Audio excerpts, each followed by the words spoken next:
Fiscal cliff just over a month ago before everyone's taxes go up. Both sides set to meet with business leaders this week. The president's going to take his campaign on the road, too, as more Republicans appear willing to bend on their no new taxes pledge. ABC's John Carl is covering all the maneuvers in Washington. John, even though the president has been calling congressional leaders, they haven't made enough progress for another face-to-face negotiation. That's right, George. There is no face-to-face meeting even scheduled now between the president and congressional leaders, but I can tell you that high-level talks with staff are intensifying with time running out, and Republicans are expressing a newfound willingness to compromise on that long-standing Republican pledge never to raise taxes. The pledge was designed... Meet the anti-tax enforcer, the man behind the pledge, Grover Norquist. Republicans who vote for a tax increase are rat heads in a Coke bottle. They damage the brand for everyone else. Ronald Reagan unveiled Norquist's first pledge in the mid-1980s.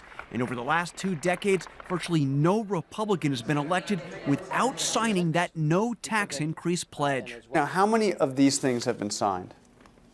Pledges? Yes. Thousands over the years. He keeps them all on file. Here's John Boehner's pledge, signed 20 years ago. If somebody signed this 10 years ago, or 18 years ago, 20 years ago, are they still bound by it?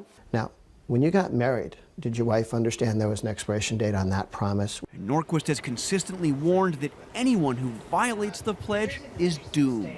It is difficult to imagine somebody winning a primary without taking the pledge. But with the so-called fiscal cliff just months away and a re-elected Barack Obama insisting that tax increases must be part of any budget deal, key Republicans are now talking about ditching the pledge. I'm not obligated on the pledge. I will violate the pledge, long story short, for the good of the country, only if Democrats will do entitlement reform.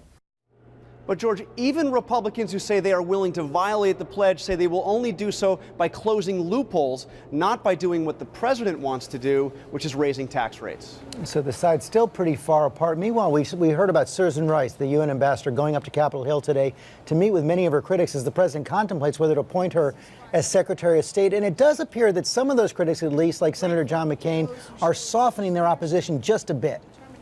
Just a bit, and she is going to go right into the lion's den. She is meeting not just with John McCain, but also with Lindsey Graham. Both have said point blank that they would do anything in their power to stop her nomination. But with this meeting coming up, they have softened that a bit, although, George, far short of saying they would ever support her for Secretary of State. Not saying they're going to vote for her. Okay, John Carl, thanks very much.